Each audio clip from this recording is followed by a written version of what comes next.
I'm Greg Hunter. Welcome to USAWatchdog.com. I want to talk to you about the repo market, the repurchase market, the overnight money banks get, which is what the federal funds rate, the overnight money. The repo market started going crazy about 8 weeks ago. So, you know what I called? I called Rob Kirby. Rob Kirby, of course, is an expert in gold and can arrange tonnage between parties. It's a small universe of people. He's also a macroeconomic analyst and expert in bonds and derivatives. So I called him up and said, "Hey, Rob, this is breaking in the repo market, and it looks like they're pumping a lot of money in here." He goes, "It's not a problem. It was in September. End of the year was the 30th of September for the federal government." He says, "It happens at the end of the year, end of the fiscal year, end of the year. It happens. I've seen it spike up. Now, if it keeps going on into next week, this is like a Wednesday. If it keeps on going into the next week, the end of the next week, what problem?"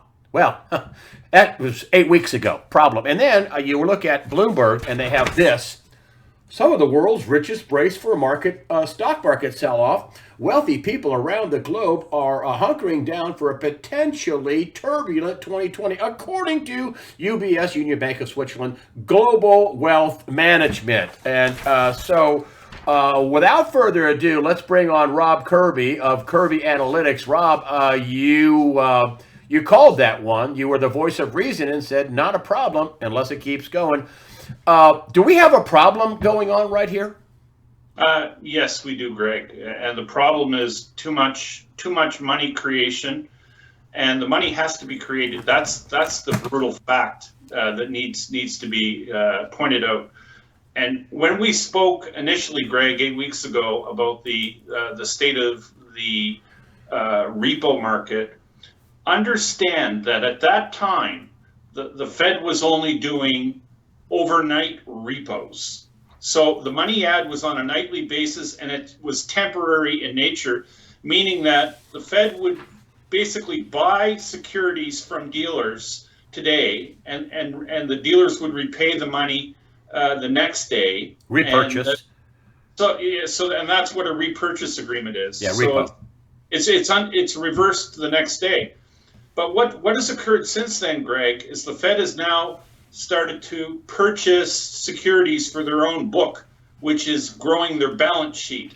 And those are called permanent open market operations. So the repo market, Greg, you're talking about temporary, or they're referred to as TOMO, temporary open market operations.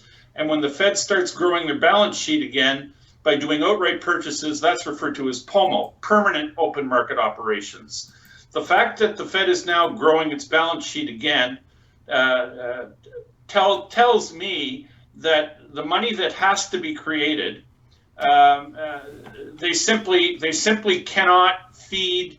You see, this is, Greg, this is all tied in with something else that's near and dear to your heart, namely $21 trillion in extra money that's been created over the period of 1998 to 2015, as documented by Professor Skidmore at Michigan State University and Catherine Austin Fitts. The reason the money is being created is because fiat money, by its very design, and here I'm going to reference a guy named Chris Martenson, who I know you have interviewed in the past.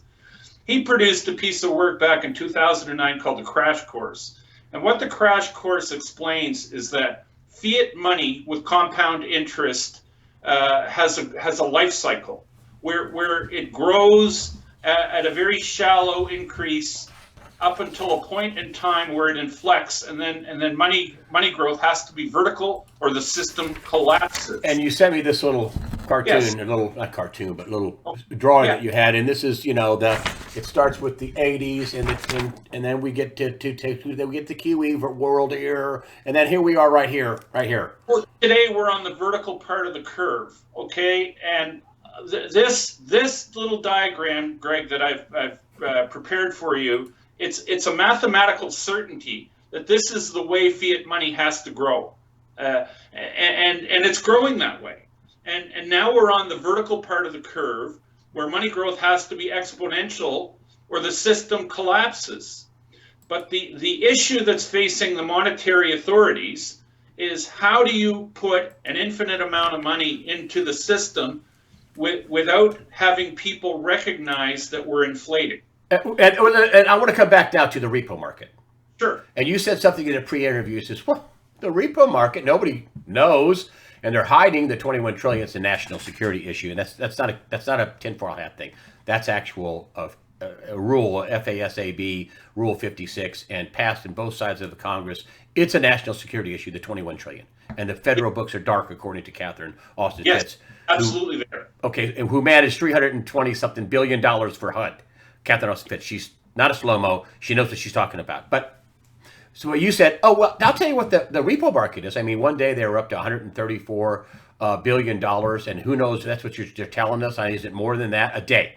130 something billion a day, 100 billion a day, 120 billion a day. And then you said, well, that's the public, basically. That's what the public can see on how much money they have to create. So explain that. So what is going wrong? What's happening that they're going into overdrive in the repo market? What do you think's going on? Well, in the repo market and in the Fed outright purchases of securities, that's publicly acknowledged quantitative easing or money creation.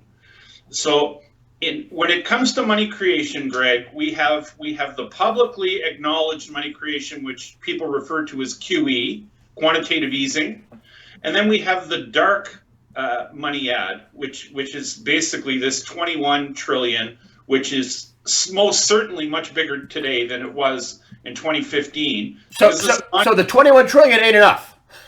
No. So that ain't enough. No, because Greg, the 21 trillion covered a period from 1998 to 2015. And if you think they've been sitting on their hands and not creating more of this lucre for their secret slush fund since 2015, dream on. They've been creating more and more and more because they have to. Because the little chart that we just looked at, Greg, says that money growth has to be vertical and exponential, and it is. And so do you think because they've kicked in the repo market into overdrive, is that some sort of a sign that something else is going to happen, something big? Well, I mean, we just have this here with the rich people must know this is going on. Well, some of the world's richest people are bracing for calamity or whatever you want to call it. Greg, certain insiders know that this is occurring. Okay, I mean, Greg, listen. You know what's amazing? Like, particularly in the last couple of weeks, we've seen the price of gold get pummeled, and we've got record buying of gold. Physical gold is being bought at a record pace. Greg, last month, for the first time, probably in the last 50 years, the German Bundesbank bought gold. They bought gold to diversify their reserves. You know why? Because the Germans know that gold is money, and they know that fiat money is in trouble. But before we go on, tell me what you told me in the pre-interview about the repo market. What you said? Oh, I'll tell you what the sign of. What is the sign that they're kicking this money creation and with the 60 billion of QE? That's separate. What's a sign of coming? Well, I mean, listen. The whole world is turned on to the notion that there's more money in existence than is acknowledged, and this is why institutions like the Bundesbank in Germany is now starting to diversify and buy gold, because they don't want to have all their fortunes tied up in the fiat world. When they know, you see, the Germans have had experience with a monetary unit that collapsed. It was called the Reichsmark, and the Reichsmark was printed to the point where its value became literally zero, where it took wheelbarrows of cash to buy a loaf of bread, and the Germans can see that this is exactly what the United States is engaged in with their currency unit. And, they want to make sure that they're hedging their bets a little bit, which is why they've started to buy gold. So in the pre-interview, you actually told me what's happening in the repo market. I'm going to help you along here because when you said this, I went, oh my God. He said, this means something big is coming down on the horizon. Oh, yeah, absolutely. Okay, explain that. Explain what that means. This means something big is coming in the horizon. What is that in the not so distant future? What does that mean? I mean, we're being primed for a major catastrophe in the financial world, and I believe personally that we're probably on the eve of it, in that something very nasty comes our way very, very soon. And this is why it's like the amount of money that's being created, Greg, is so much bigger than is acknowledged. It reeks of desperation. It's it's like in a metaphorically, there's a, someone's driving around and they've got a dead skunk in their trunk and they're wondering what the smell is. I can smell what's going on in the financial world, and it stinks.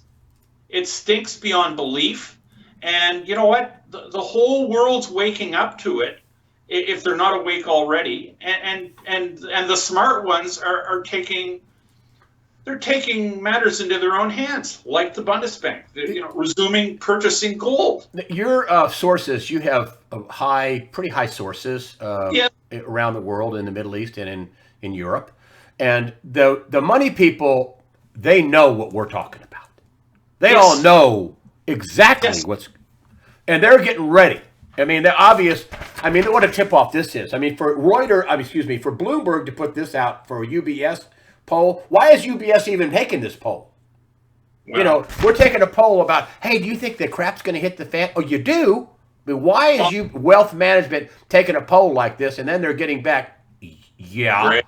Greg, the Chinese and the Russians have been buying gold for a long time. And the reason they're buying gold, Greg, is because they know what's been done to the money supply. And they know that the data, you see, Greg, everybody that does macroeconomic analysis on our economy, they're all starting with assumptions in terms of what monetary aggregates are. And I mean, the keeper of monetary aggregates for the Federal Reserve System is the Fed in St. Louis. And, the monetary aggregate data that they publish, they tell us how much money is in existence. Well, their tabulations don't include the 21 trillion of money and much more by now that's been created and has been salted away in secret slush funds like the Exchange Stabilization Fund, an adjunct to the U.S. Treasury that doesn't report to anybody, has no oversight, and they don't publish financials. So, I mean, it's absolutely unbelievable how much money there really is. And you see, the fact that this 21 trillion is in existence and nobody acknowledges it when they do analysis, macroeconomic analysis, it means their analysis is worthless. I'm going to step out here a little bit and say, listen, Trump knows this. He's not stupid. He may not have known about the 21 trillion immediately, but come on, $41 trillion. He's going to start cutting the budget. I've said this. This is stupid. He's going to start cutting the budget. Right. He's going to crash the economy. He wouldn't set us up for who is going to control America after this blows up, because it's going to blow up, Rob. You know it is. It's taken longer than we all thought it would blow up because the 21 trillion, extended the life of this garbage. But that's what aren't we talking about, who is going to be in control after this blows up, which is why they're trying to impeach Trump and knock him off and destroy him and all. We're talking about who is going to be in control after this blows up. Isn't that the geopolitical picture of the fight that's going on? Listen, my view is that Trump knows that things aren't right. And I think he's probably aware that the system is going to blow up. But what Trump is trying to avoid, I believe, Greg, is he does not want anarchy. Because if anarchy ensues, nobody's a winner. Yeah. And then things like civil wars become very, very possible.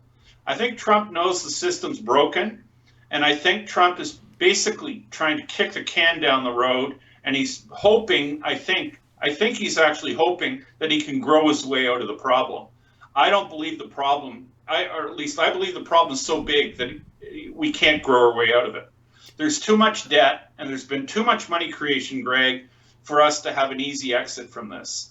And that's. But he can buy time, and I think at the very least he's done that, because he's put all these judges in. He's cut this regulation. Right. He has done some good stuff for the economy. People think I'm an anti-Trumper. No, I'm not. I'm a pro-truther. And he's got a big job. He's got an important job. I mean, the communists want to take over. I mean, look at the debates. They're communists, Marxists, socialists. They want to take over. That's who wants to take over.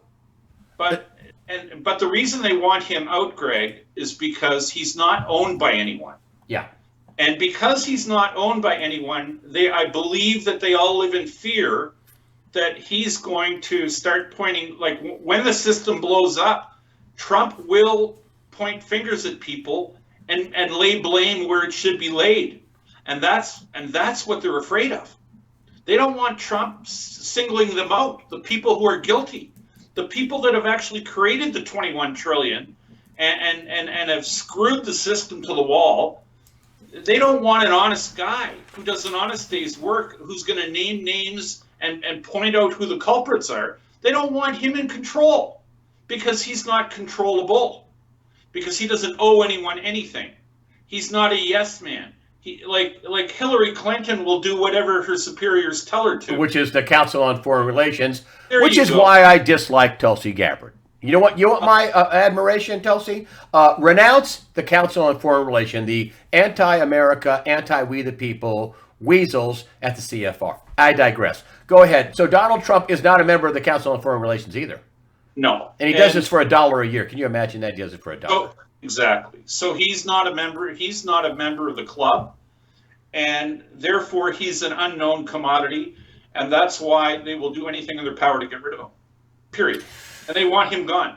And I wanted you to come on and explain something else too. The gold and silver market.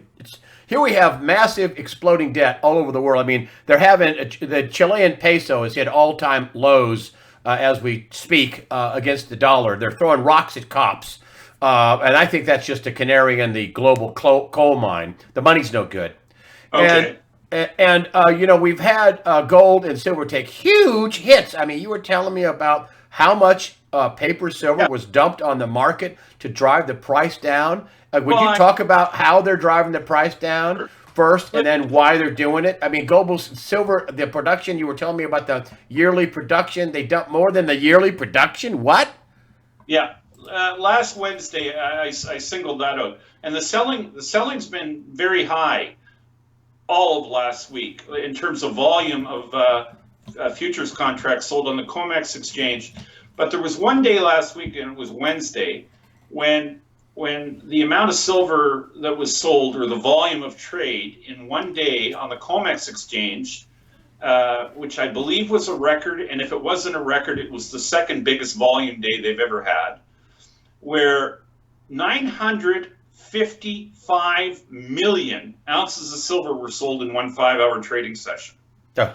And the output of all of the Earth's mines in silver in a year is 855 million ounces. Rob, that's okay. There's nothing wrong there, is there? Maybe on your planet it's okay, but on my planet, they didn't just sell the year's global mine supply of silver. They sold that plus another 100 million ounces on top of that in 5 hours. And silver, of course, went down. I think that day it went down 40 cents. You know what? I'm surprised it didn't go down more. Greg, that kind of selling 5 years ago would have knocked silver down $5. But today it goes down 40 cents. So strong hands are holding silver. Yes. And now's not the time to sell your silver or your gold. Yeah. That's the psyop they're running. They want you to think it's no good. Because you see, gold and silver, Greg, historically are sound alternatives to a failing fiat currency regime. And the US dollar is failing in front of our eyes. And we know that because, we know that 21 extra trillion was created, and we know what they're doing with it. They're using it to make, listen, part of that 21 trillion is used to do precisely what you just mentioned. They're using it to knock the price of gold and silver down by selling paper contracts. These are not winning strategies, okay? These things will ultimately blow up in their face too. But they're being done to buy time, make the dollar appear strong, and, here's the reality, okay? The only thing in the world that has ever gone up in value when you create infinite amounts of it is the US dollar. I mean, anybody knows that if you create an infinite amount of anything, the value of the last unit created is going to be worth less than the first unit created when you create infinite amounts of something. But for some reason, that doesn't apply to the US dollar. Why don't people get that, Greg? It's hiding in plain sight. Yeah. I can't imagine how this doesn't shake out, because people say, oh no, that won't happen. They'll never default on treasuries. Really? I mean, I Well, can't imagine that this doesn't come with a massive explosion in money printing, which we're getting, and also doesn't make any difference. We're defaulting. I mean, doesn't this come with a big giant default in euro bonds and Japanese bonds and treasury bonds and Brazilian bonds? Doesn't this come with a the way, huge the way, dynamite explosion of default? the way this has to end, the dollar will go to its real intrinsic value, which is zero. Okay, and that implies a hyperinflationary experience at some point in time, and it could be soon. I believe it could be very soon. So the money creation and the amount of money that's being fed into the system, Greg, it's soon it's going to be too hard to hide it, and it's going to be and the explanations for the money printing. I mean, I believe I sent you something maybe a week ago, and it was the San Francisco Fed governor, Brainerd, I believe his name is. He wrote a treatise saying that climate change is why we have to print money to prevent climate change. So they're softening us up, Greg. They're getting us ready for the notion that there's going to be more and more and more money printing, and basically what they're trying to do is wash their hands of being labeled as the people who blew the system up, because now they're telling us that they have to print the money because of climate change. I mean, can you think of anything? Can you think of any worse hokum that anyone could tell you? They had to print money because the climate was changing. No, we have to print money because too many people use straws in restaurants. Well, I mean, but let me back up just for a minute. What is this? Does this fall in with what they're doing in the repo market? Crazy permanent repo, 60 billion a month in QE. Nobody's talking about it. It's like, oh yeah, what? And then all this massive, a year plus 100 million ounces of silver dumped into the silver market and tonnage that they don't have dumped to the. Is this part of you think this is the reason why you feel something big is going to come? The crazy things they're doing in the repo market and in the precious metals market and all the QE. You think this is ramped up? You think this is a signal? Well, to me, Greg, the signal is the German Bundesbanks buying gold. I mean, they were part of the club. It's been verboten for anybody in the Western world, any central bank in the Western world, to buy gold for many, many years now. And when the German Bundesbank says they're buying gold, Katie, bar the doors. So there's change coming. That's the simple signal. Very soon. That tells you if Germany, a country, is buying gold as a matter of a monetary policy, then you shouldn't be selling yours, should you? No, absolutely not, Greg. When the Bundesbank admits that they're buying gold, that's like somebody blowing the whistle saying everybody out of the pool. And you know what? If you don't own gold, you're going to be thrown out of the pool. That's really what it comes down to. People tell me, oh, well, you talk about gold. I talk about gold because what else could I talk about? I mean, listen, if we could import moon rocks and that would take the place of gold, or if some other thing, I mean, I guess productive assets, diamonds, artwork. I mean, we're all talking about tangible assets that will weigh against fiat paper assets, right? I mean, the whole thing is not just gold or silver. It's anything tangible that you have clear title to, correct? Greg, what we're talking about is fiat money. Fiat money is designed to fail. John Maynard Keynes, who gave us our current monetary system, even admitted that his diabolical Keynesian plan ended in failure. And you know how he responded when it was pointed out to him that his system had failure built into it, guaranteed, assured failure? He said, that doesn't matter because in the long run, we're all dead anyway. Okay? So, we're operating our world with a system that is guaranteed to fail. Yeah, but it's guaranteed to make the wealthy people, like idiot Warren Buffett. My secretary pays more tax than I do. Yeah, Warren. Yeah. And your secretary doesn't get multi-trillion-dollar bailouts. You should have gone bankrupt. And that's the thing about people, a capitalist. I'm a capitalist. You know what? I believe in bankruptcy. Warren Buffett, Berkshire should have gone bankrupt.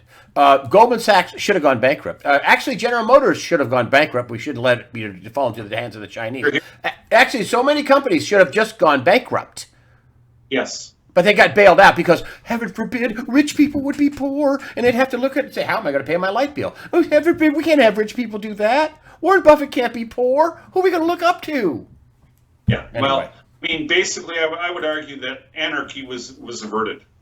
And there again, I would say that nobody wins if we have anarchy, because if we have anarchy, you're going to end up with a civil war, and you might very well end up with America being invaded. So, I mean, and some people might argue that America's being invaded now anyway. I mean, you've got a southern flank that you basically don't have a border. I mean, and which is something that Trump has been trying to deal with and fix. But at the end of the day, it's the money. The money system is broken, and the money system is guaranteed to fail, because one thing you can say about fiat money, it has a perfect record. Every fiat money system that has ever been invented in mankind's history has failed. It has a 100% perfect efficiency rating, and that all fiat money systems fail, and this one will too. And this one's just being held up with some smoke and mirrors and some Houdini tactics, in the meantime. But it'll fail as well, guaranteed, mathematically certainty, guaranteed. And little people should be scrambling for assets they can consume, assets they can hold, assets they can hold clear title to. A car title is a good asset, man. A new set of tires on your paid for car is a good asset, isn't it? Yep. Yeah, because it gives you freedom. It gives you the ability to move, and tangibles. Whether it's storable food, whether it's gold and silver, which is historically has been money, or whether it's a means to protect it all. And maybe some farmland, maybe some seeds, maybe all these things are good things to own now. But I mean, everybody has to live within their own budgets, and most people can afford what they can afford, and excess or unlimited amounts of money for most people is not a reality. So people have to be cool and plan accordingly. But tangibles are good things to own, Greg. Listen, even for poor people, canned food and a couple of cases of 10 cases of water at Costco, 10 cases of water cost you $30. Yep. Canned food, that keep you out of the street when the crap really hits the fan. Yeah. Keep you out of the.